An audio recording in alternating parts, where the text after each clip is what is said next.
The influenza season remains in full swing. In fact, if one was to look at the mainstream media, super flu this, super flu that, more hospitalizations. We want to have a very frank and honest discussion about what is going on this season. Are more people getting sick? Are there other drivers of more people getting the flu? And we will, of course, talk about the flu shots as well, which are being offered and encouraged. And for anybody who enjoys our discussions, please check in the links down below. Make sure you've signed up and subscribed to our separate Doctors of Ojai channel, where we have a lot of exclusive content posted, all related to your health and well-being. Let's dive right in. Very important right now. We're hearing it everywhere. Dr. Ben, what do you make of this? Well, the statistics are showing there is increased hospitalizations compared to last year. There's probably increased infections, but the big question is why? Is it the virus itself? Is it the influenza strain? Or are there other causes that we're not looking at that could be related? Yeah, that is a great place to start. I mean, I would say every year, in fact, this is provable. If you go online, go on Google, pretty much every year, there are stories about hospitals being overwhelmed with influenza. So, firstly, are hospitals underprepared when they know this is coming? And are there other factors involved here? I mean, chronic understaffing seems to be a problem pretty much across the Western world. And it's like you expect something coming every winter, but yet the same thing keeps happening. It raises massive questions about preparation. Oh, so true. I think that it's not just one thing that spikes flu cases. And I'm a firm believer that the flu and other viral syndromes are not just picked up by walking past someone. And so you have shared air when you breathe in droplets and people can be exposed, but then people get infection. So what is the determining factor of people who get exposed who turn into infections? And I'm a firm believer that metabolic health is a true driving factor of this, and that we know that the influenza virus is a systemic inflammatory response. It's not just a lung disease, right? It's not just affecting your lungs. It affects the weakest part of your body. And inflammation, if it's present before, it's going to be exacerbated by influenza. It drops the guardrails down with your immune system, and those are the people that are going to be more susceptible. Those are the people who are exposed and who turn into infections. Yes, and I'm so glad that you started with that, because we see these statistics, the mainstream media, and indeed the medical establishment, full-blown warnings. Flu is very bad this year. Here is what you have to do. You have to take this precaution, that precaution. But how can they not even once? And I've scanned a few of these headlines and the actual article. They never even mention once the fact that tens of millions, hundreds of millions of Americans have really poor metabolic health, and as a consequence, poor immunity. I mean, this is common sense. If you haven't got good baseline health, then you're much less likely to tolerate exposure to a virus. That virus is going to affect you much more. Doctors knew this for generations. What's gone wrong, Dr. Ben, in the last couple of decades that this is not even mentioned, not even as an afterthought? Well, you see this all the time with people who are very unhealthy, have a very unhealthy lifestyle. They take too many substances, they're on too many medications, they're obese, they don't exercise.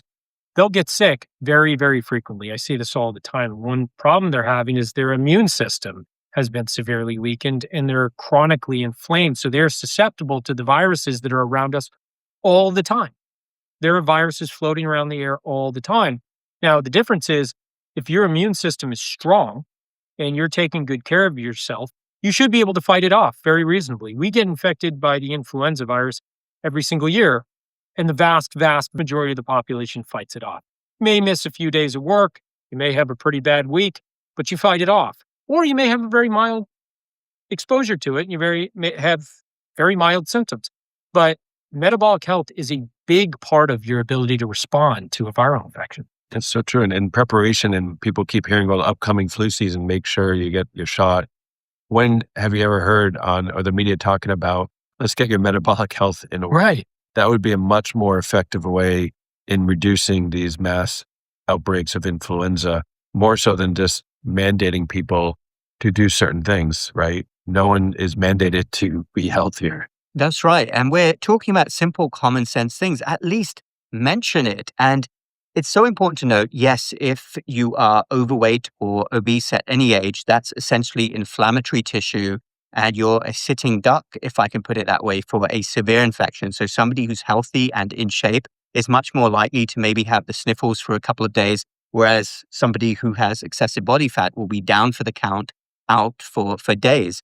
This really applies at any age. Now, of course, somebody who's at a more extreme of age, somebody who's more vulnerable, will come to common sense measures soon. It's fair to say that there are certain things when you're a certain age and very vulnerable that can still knock you out. But I'm a firm believer that at any age, metabolic health should be a prime focus, and you are much less likely to have a severe infection and end up in hospital if you're taking good care of yourself. A big one that I really want to talk about is vitamin D exposure, because the default still is that people are given the advice to be inside, wrap up, which is also terrible for shared air. And a lot of older people, especially, are not getting enough vitamin D. When I'm in the hospital, I routinely check vitamin D levels. And a lot of people over the age of 80, 85, I'm shocked the vitamin D levels are in the single digits. Vitamin D is very strongly linked to metabolic and immune health. And we saw this during the pandemic. Where's the message on vitamin D in the mainstream media? No, you're absolutely right. We know there's a correlation between vitamin D levels, vitamin D supplementation, your ability to take it in, and your immune system. So we do know that people that have chronically low levels tend to be able to fight off infection much more poorly. So yeah, that's not being talked about at all. There are actually a number of compounds and components that are very important to the immune system that we don't discuss much at all. Magnesium is a very important one and often not even discussed. And so we know that vitamin D isn't as effective if people are magnesium deficient. And just because people may have normal serum or blood levels of magnesium, that still doesn't mean at the cellular level that you're depleted. So the analogy I say is if you look in someone's wallet and it's full of cash, it does not mean that their bank account is full of money.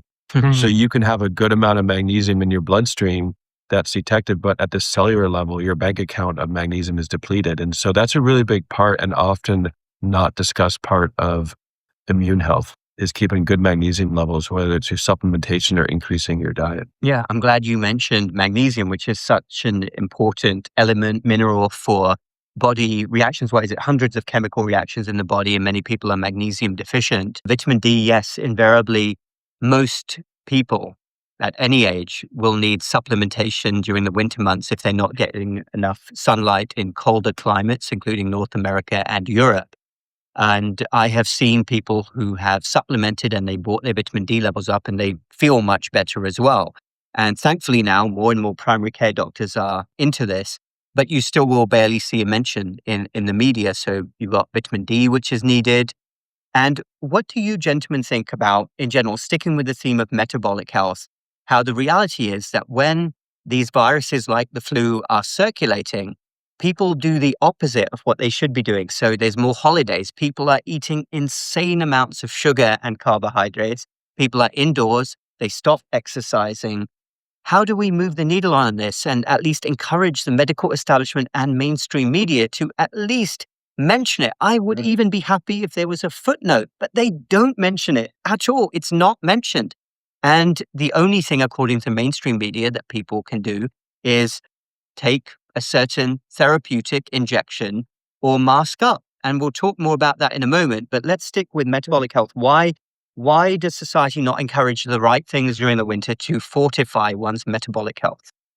Well, I think people should approach it. The other day I was talking to someone who said, I need to get in shape because ski season is coming and I need to be in better shape so I'm able to ski, which I think is a very appropriate thing. So they started exercising regularly and trying to eat right in preparation for skiing so they were able to do it effectively. Why not take that same approach when you know the influenza season is coming, when you know your body is potentially going to be susceptible to getting a really nasty virus? Prepare yourself for it months in advance. Flu season's coming, so get healthy before it. People should start approaching these times where illness spreads and say, I want to get my body ready for that. I want to make sure I can fight it off. Okay, everyone, I'm going to interrupt that awesome discussion for a moment. This is the really boring part where I tell you all about our expanding natural health and well-being store. So I will cut right to the chase. Check in the links down below. ohiwellness.com if you're in the USA, North America, ohiwellness.co if you're in the UK, Europe. As somebody who has taken natural supplements for my whole life, it has been a pleasure to work with a great team, formulating unique products covering basically every body system, ranging from immune support, bone support, memory support, heart support, sleep support. We also have an expanding range of food and beverage products. Check out our protein thin snack, and we are expanding on our wellness teas. We've especially had some awesome reviews for our organic chai mix. All those links down below. Okay, back to the discussion. It's just a lack of understanding. And most people out there, you were told that you pick up a viral syndrome by walking past someone, and it's not. It's your body is set up for it in the 30 days prior. And if you have high levels of inflammation, your immune system is already being knocked down. Your mucosal layers in your nose are not as effective in helping stop penetrations of viruses. Your vitamin D levels aren't as effective or reduced, and your immune system is down. And it's just that thought that you have to realize it's not just walking past someone that you pick up the flu. You've already set yourself up for it. So the focus, you're right, Sunil, should not just be on masking up. It needs to be on improving your long-term health, which is going to be so much far more effective, right, than anything or any shot. Statistically, the shot isn't even all that effective if we look at the total outcomes of it. Yeah, that's right. And we're going to talk about the shot next. Can I tell you a story about skiing first? Because you mentioned it. So I'm the odd one out here. I would say consistently, my friend groups in the United States, they all ski, and they've all been encouraging me to ski because they say it's a great outdoor exercise in the winter. I will confess, I do indoor exercise in the winter, and I certainly walk a lot in the cold air even, which I think has been good for me. Skiing is something that I've never got into or even had the urge to. Should I start skiing? You guys are both avid skiers. We're going to get you skiing. All right, We'll we get do that you next. skiing. So if these two gentlemen get me skiing and I announce it and then I don't show up again for a few weeks, you will know exactly what happened, because that's my concern. I've actually over the years seen horrendous injuries from skiing. I know people who've had injuries. You have to be very careful. Yeah. What's the name of that fracture, that spiral fracture that people get in their legs? There's a type of fracture, isn't there, from skiing? I don't want to scare people here. I'm going off in a tangent, but there is when it hits you, and it's a well-known form of trauma when people ski. Yeah, I don't know that. I mean, I'm a cardiologist, not an orthopedic surgeon here, but I do say that spiral fractures and lots of different things can happen. But what it comes down to is how healthy you are according to skiing, right? That's right. Vitamin D, strong bones, right? Vitamin D, strong bones, magnesium leads to good strong bones. Lean muscle mass reduces falls, and it reduces injury when you fall. And so that it plays, we can use it as an outline for metabolic health, right? Yeah. If skiing actually can be, in cross-country skiing, probably more of an aerobic exercise. Downhill skiing is probably more of the thrill and probably increased cortisol levels. So I don't know, maybe there is a link to skiing. Yeah. And if you guys, anyone watching is into skiing and wants me to do it, give it a go. Maybe have my first beginner's lesson, comment down below. Or if you think that I should not ski, comment down below as well. All right. This brings us nicely onto our next topic, which is the shots. This is going to be absolutely huge. I had tremendous reservations. I actually have declined the flu shot for the last couple of years based on evidence I've seen. I will say I have taken it since I was in medical school, purely because I was told to. I've never had any side effect, anything more than a sore arm, but I was looking at statistics, made the decision 2 years ago.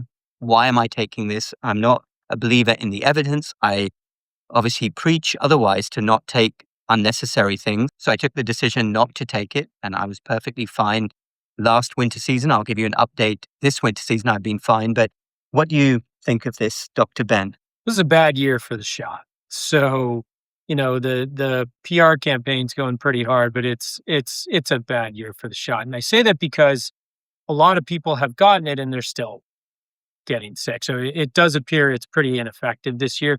We do know that many years it's been quite ineffective. It has, in some years, been 20% effective. We do know that, and that is quite low for a medical intervention. This year, we'll see what it comes out to, but it can't possibly be that much higher than that, because we are seeing people that have gotten the shots and they are still getting this thing left and right, and they're still getting quite ill from it. So, to say that is going to prevent illness in a big way this year is a pretty big exaggeration, if you ask me, because we can see it with our own eyes. I've seen some studies even from the most recent few years that there might even be negative efficacy, which is extraordinary. And this gets to a larger point. Now, we are not telling anybody to either get or not get the shot. We are being perfectly honest here. And the mainstream media is reporting all these people with the flu. They never say, well, the people who are in with the flu, have they already had the shot? And of course, we're going to hear the same argument as with the pandemic that, oh, if they hadn't got the shot, it would be worse, which is a ridiculous argument. You could never prove that. I mean, during the pandemic, I kid you not, I heard people who were pushing for the injection saying that when somebody died, they would have died a worse death if they hadn't got the shot. I kid you not. This is actually what some people were saying. And it's something which is totally not provable. But the question is, what is the data showing? And as far as I'm concerned, it's very iffy. And that's why I've made the personal health decision not to do it. But again, I have family members who are in more vulnerable groups and they've decided that they want to take the flu shot. But I don't think that the efficacy is anywhere near what the mainstream media makes it out to be, because that's the only thing they seem to be able to offer. It's a total false sense of security. I mean, I think you can't even, it's such a fear factor that's driven through a lot of these viral illnesses and mandating shots. And it's really, people think that if they get a shot or they will be protected from the viral illness. And it's really just, it's completely has gone out of control, I think. And I think that no one has really focused on the reasons why people are actually getting sick, like why exposures turn into infections. Yeah, I was recently in a famous grocery store / pharmacy. You will all know what this is. It's got 3 letters in its name. And I saw a crowd of young people lining up for the flu shot. So hear me out. They were all significantly overweight. They looked young. Most of them looked under 40 to me. They were lining up for the flu shot. And they were lining up in an aisle, which was basically all junk food. And I thought this perfectly encapsulates the state of modern day America. The United Kingdom is not too far off. You have young people who should be in the prime of their lives, all out of shape. They're lining up in the pharmacy for a flu shot with questionable efficacy. They're surrounded by all of this junk food as well. I just thought it pictured everything perfectly in terms of where we're at. That is a perfect example of what's happening. It's and some of that is the culture here, and that it's been kind of taken over by corporations and special interests. And every problem that you can encounter in society, someone's going to try to sell you one of these pharmaceutical fixes instead of telling you got to do the work.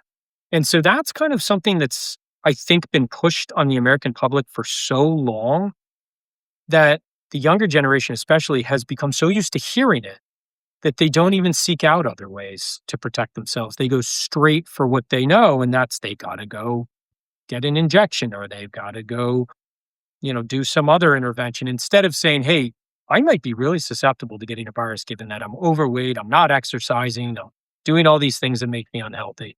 So I think people are just getting programmed over time. There's a complete lack of understanding. And you're right, people have never been told, really. I mean, when's the last time you've been told, and we'd love to hear your comments about being healthier to avoid the flu. It's never talked about. Bizarre. And I'll go far and say that it's not just obese people. Like people who appear healthy from the outside can still have a lot of inflammation going on in their body inside, which is just another setup. And it could be due to their diet, and they're just fortunate enough that they're not putting on the weight. But inflammation is such a key factor in immune health, and that is so not talked about. Yep. Anything you can do to naturally reduce inflammation will help. The anti-inflammation diet, be careful of sugars, processed foods, as we've talked about earlier, and the exercise component, natural supplements can help as well.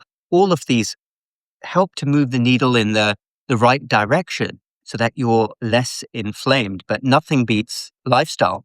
I want to talk a little bit about masks, your thoughts on masking and whether there's any strong evidence for that. Remember, if we even mentioned this during the pandemic, we would be instantly banned, which sounds like good science, right? That's how science and doctors are supposed to act, right? Banning people whose views they don't like. What a crazy situation we're in. But let's talk honestly about masking. I'll tell you, masking during the pandemic reached absolutely bizarre proportions. It became totally out of control. I remember you would see people with these ratty masks with holes in them hanging from, their car mirror. And they would put them on and you could see their lips through the mask. And it was just such an absurdity because it became this understanding that everybody had to put a masks on. The question of whether or not they actually prevented the transmission of this disease is still a very reasonable question. There was not good data that it did. The cloth masks and the small masks certainly did not during the pandemic because the virus was too small and would get through that, which is why they advocated the bigger masks. But even there was a lot of question.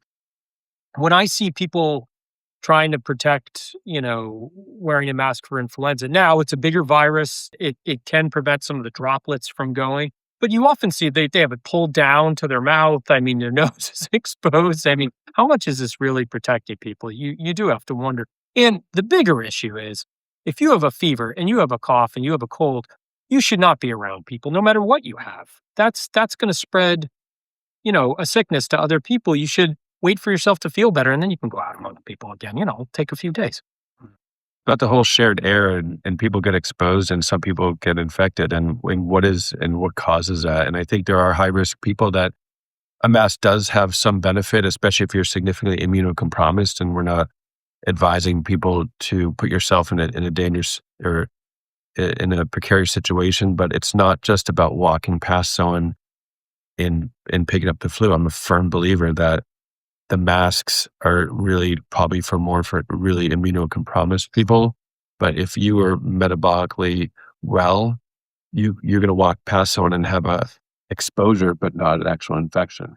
That's right. And that actually reminds me of a study that I saw, which was done in the UK years ago, where they randomly swabbed people during the winter. They went to a public space and they found a tremendous number of people were showing positive for the flu and they had zero symptoms, which makes sense because the viruses are everywhere in the winter. The only question is it going to penetrate you? But it will be there in your nostrils, waiting to get in if it has an opening, especially with poor metabolic health. And I agree with the common sense measures. If you're sick, be careful. Now, I will say I'm not a huge believer in masks, but if I had a vulnerable member of the family who I knew the flu could tip them into hospitalization, I'd wear a mask around them. I care for them. I'd do any little thing, even if it's a tiny chance. I don't want to spread the flu to them if I know I'm infected and they are extremely vulnerable. I'm okay with that. It's this attachment to a mask while people are probably eating a ton of junk food, not exercising. I agree. What we saw during the pandemic, I mean, it was really, really pathological. I remember we would see often people on the other side of the street. And as soon as they saw another human being, they could be like, at least 50 meters away, 100 feet at least. And they would see somebody and quickly pull up their mask. I remember one incident where this was probably April, May of 2020, where we were out hiking. And I kid you not, this is a true story. So we were walking in one direction and there was a guy who looked quite young. He was probably under 30 coming in the other direction.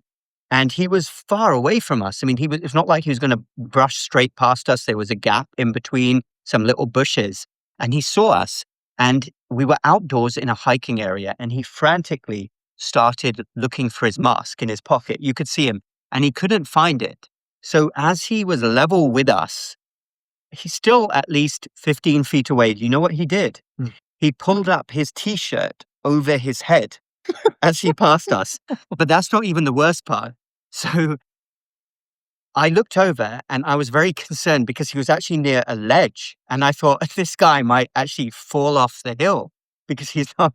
I know it sounds ridiculous, but this actually happened. This is a level of stupidity. So I quickly stopped and I said, look, I have to make sure he's okay because he's thinking he has to cover himself up around humans.